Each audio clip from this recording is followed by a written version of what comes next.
दोस्तों, हल्की हल्की बारिश की बूंदें जैसे आसमान से उतरकर यादों के दरवाजे पर दस्तक दे रही थी और अर्पित खिड़की के पास खड़ा होकर उस बीते हुए पल को महसूस कर रहा था। 2 साल पहले की वही बरसात, वही ठंडी हवा और वही अनकही कहानी उसके दिल में फिर से जिंदा हो उठी थी। उस दिन जब उसकी हैदराबाद जाने वाली फ्लाइट अचानक छूट गई थी और वह दिल्ली एयरपोर्ट के भीड़ भाड़ भरे माहौल में अकेला बैठा रह गया था। चारों तरफ लोगों की भाग दौड़ थी, हर कोई अपनी मंजिल तक पहुंचने की जल्दी में था, लेकिन अर्पित के पास सिर्फ इंतजार और खामोशी बची थी। उसका मन बेचैन था, जैसे कुछ अधूरा रह गया हो और वह खुद को उस भीड़ में भी अजीब तरह से अकेला महसूस कर रहा था। उसी बेचैनी के बीच उसकी नजर अचानक एक कोने में बैठी एक लड़की पर जाकर ठहर गई, जो बाकी लोगों से बिल्कुल अलग नजर आ रही थी। उसके चेहरे पर एक गहरी उदासी थी, आंखों में जैसे कोई अनकहा दर्द छुपा हुआ था और उसकी खामोशी बहुत कुछ कह रही थी। वह लड़की बार बार अपने फोन की स्क्रीन को देख रही थी, लेकिन ऐसा लग रहा था जैसे वह किसी का इंतजार नहीं बल्कि खुद से ही लड़ रही हो। अर्पित ने कई बार नजरें हटाने की कोशिश की, लेकिन हर बार उसकी नजर उसी लड़की पर जाकर टिक जाती थी। उसे ऐसा महसूस हो रहा था जैसे उस लड़की की कहानी उससे कुछ कहना चाहती है, जैसे दोनों के बीच कोई अनजाना रिश्ता बन रहा हो। थोड़ी देर तक वह खुद से लड़ता रहा कि उसे जाकर बात करनी चाहिए या नहीं, क्योंकि अनजान लोगों से बात करना आसान नहीं होता। लेकिन उसके अंदर का इंसान उसे बार बार कह रहा था कि शायद उस लड़की का इस वक्त किसी अपने की जरूरत है। आखिरकार उसने हिम्मत जुटाई और धीरे धीरे कदम बढ़ाते हुए उस लड़की के पास जाकर बैठ गया। उसका दिल तेज धड़क रहा था, जैसे वह कोई बहुत बड़ा फैसला लेने जा रहा हो। और यही वो पल था जहां से एक अनजान मुलाकात एक गहरी कहानी में बदलने वाली थी। अर्पित ने हल्के से मुस्कुराते हुए उस लड़की से पूछा कि क्या सब ठीक है, लेकिन उसके इस सवाल में सिर्फ औपचारिकता नहीं बल्कि एक सच्ची चिंता छुपी हुई थी।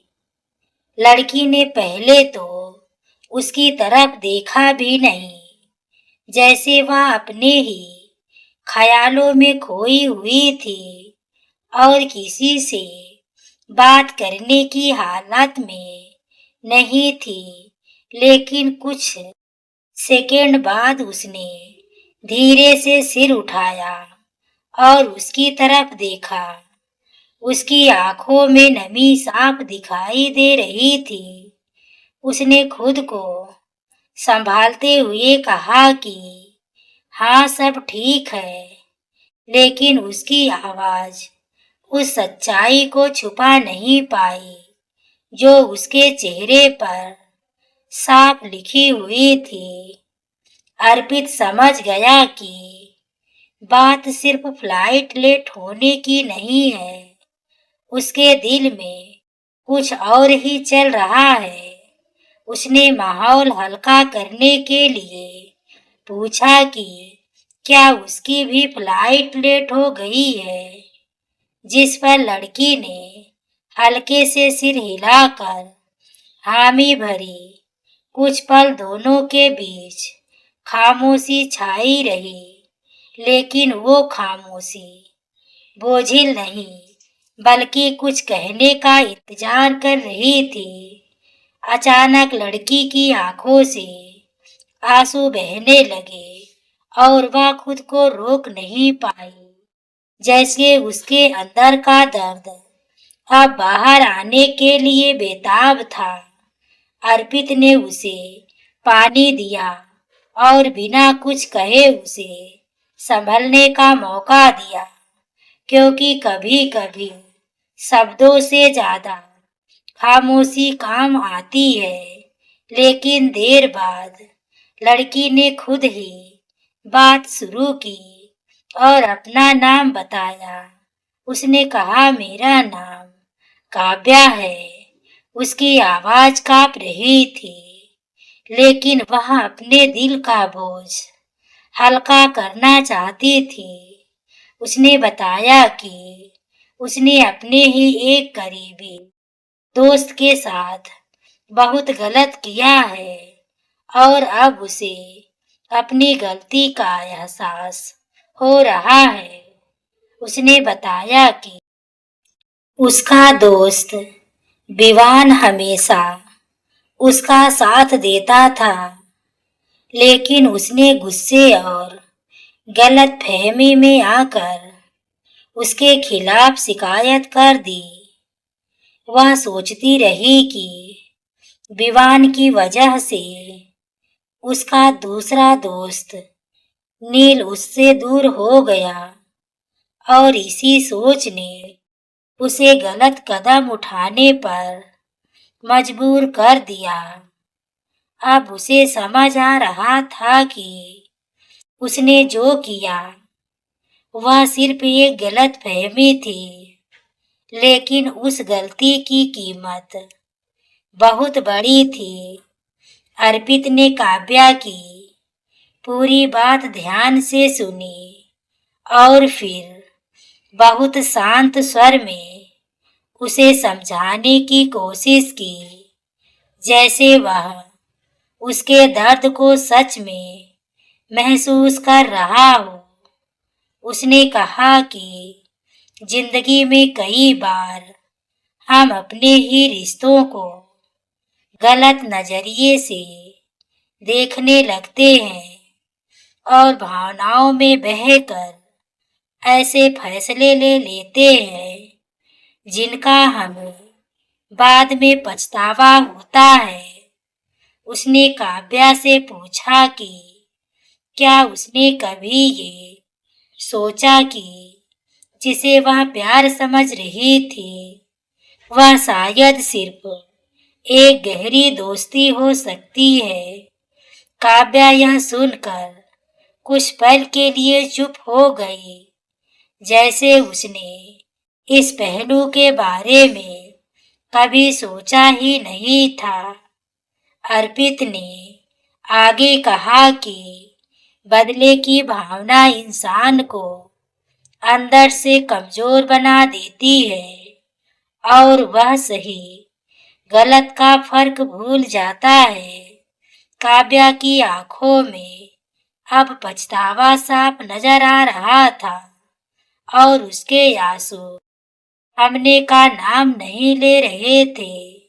उसने कहा कि उसने अपने ही दोस्त का भरोसा तोड़ दिया और उसके करियर को खतरे में डाल दिया।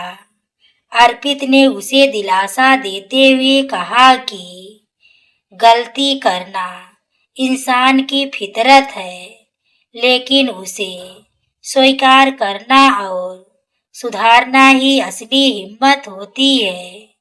उसकी बातें काव्या के दिल को छू रही थी और उसके अंदर उम्मीद की एक नई किरण जाग रही थी। उसने धीमे से पूछा कि क्या अब भी कुछ ठीक हो सकता है? क्या वह अपनी गलती सुधार सकती है? अर्पित ने मुस्कुराते हुए कहा कि अगर इरादा सच्चा हो तो हर गलती सुधारी जा सकती है। उसने उसे समझाया कि सबसे पहले उसे अपने दोस्त से माफी मांगनी चाहिए और सच को सामने लाना चाहिए। काव्या अब पहले से थोड़ी शांत थी, जैसे उसके दिल का बोझ हल्का हो गया हो। बारिश अब भी जारी थी, लेकिन अब उसके अंदर का तूफान धीरे धीरे थम रहा था। समय का पता ही नहीं चला और देखते ही देखते रात गहराने लगी। लेकिन दोनों के बीच की बातचीत ने जैसे उस पल को खास बना दिया था। अर्पित ने माहौल को थोड़ा हल्का करने के लिए कहा कि चलो कुछ खा लेते हैं, शायद इससे तुम्हारा मन भी थोड़ा ठीक हो जाए। काव्या ने हल्की सी मुस्कान के साथ उसकी बात मान ली, जो इस बात का संकेत था कि अब वह पहले से बेहतर महसूस कर रही है। अर्पित खाने के लिए काउंटर की तरफ चला गया और काव्या वहीं बैठी रही, जैसे वह अपनी जिंदगी के बारे में कुछ सोच रही हो। बारिश अब और तेज हो गई थी और एयरपोर्ट की रोशनी में उसकी चमक और भी खूबसूरत लग रही थी। अर्पित जल्दी जल्दी खाना लेकर वापस आया, लेकिन जैसे ही उसने सीट की तरफ देखा, उसका दिल एक पल के लिए रुक सा गया। वहां काव्या नहीं थी, उसकी सीट खाली थी और आसपास भी उसका कोई निशान नहीं था। अर्पित ने इधर उधर नजर दौड़ाई, भीड़ में उसे ढूंढने की कोशिश की, लेकिन वह कहीं दिखाई नहीं दी। उसके मन में एक अजीब सी बेचैनी होने लगी, जैसे कुछ अधूरा छूट गया हो। तभी उसकी नजर सीट पर रखे एक छोटे से लिफाफे पर पड़ी। उसने तुरंत उसे उठाया और महसूस किया कि यह काव्या का ही हो सकता है। उसका दिल तेजी से धड़कने लगा और उसने धीरे धीरे उस लिफाफे को खोलना शुरू किया। लिफाफे के अंदर एक सादगी भरी चिट्ठी थी, जिसमें काव्या ने अपने दिल की सारी बातें शब्दों में उतार दी थी। उसने लिखा था कि अर्पित, शायद मेरा इस तरह बिना बताए चले जाना आपको अजीब लगे, लेकिन मुझे लगा कि अब मुझे रुकना नहीं चाहिए। आपने जो बातें मुझे समझाई, उन्होंने मेरी सोच को पूरी तरह बदल दिया और मुझे मेरी गलती का एहसास दिलाया। मैं एक और बड़ी गलती करने जा रही थी, लेकिन आपने सही समय पर मुझे रोक लिया। आपने मुझे सिखाया कि रिश्तों को समझने के लिए सिर्फ दिल नहीं, बल्कि समझदारी भी जरूरी होती है। मैं आज ही अपने दोस्त विवान से माफी मांगने जा रही हूँ और सच सबके सामने रखूंगी।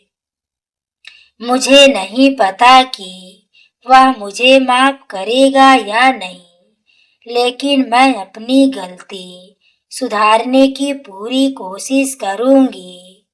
आपसे मिलना मेरे लिए एक संयोग था, लेकिन आपने मेरी जिंदगी को एक नई दिशा दे दी। आपका धन्यवाद शब्दों में नहीं कह सकती। काव्या अर्पित ने चिट्ठी पढ़कर गहरी सांस ली और उसकी आंखों में एक हल्की सी मुस्कान आ गई, जैसे उसे अंदर से सुकून मिल गया हो। उसे एहसास हुआ कि कभी कभी जिंदगी में छोटी सी मुलाकात भी किसी की पूरी दुनिया बदल सकती है। 2 साल बीत चुके थे, लेकिन वह पल आज भी उसके दिल में जिंदा था। आज भी फिर वही बारिश हो रही थी और वही यादें उसके दिल को छू रही थी। उसे नहीं पता था कि काव्या अब कहाँ है, उसने अपने रिश्ते ठीक किए या नहीं, लेकिन उसे पूरा यकीन था कि उसने सही रास्ता चुना होगा, क्योंकि उसकी आंखों में उस दिन सच्चाई और हिम्मत साफ नजर आ रही थी। अर्पित ने खिड़की से बाहर गिरती बारिश को देखा और हल्के से मुस्कुरा दिया। उसे महसूस हुआ कि जिंदगी में कुछ रिश्ते ऐसे होते हैं जो नाम के नहीं होते, लेकिन दिल के बहुत करीब होते हैं। वे आते हैं, हमें कुछ सिखाते हैं और फिर चुपचाप चले जाते हैं, लेकिन उनकी यादें हमेशा हमारे साथ रहती है।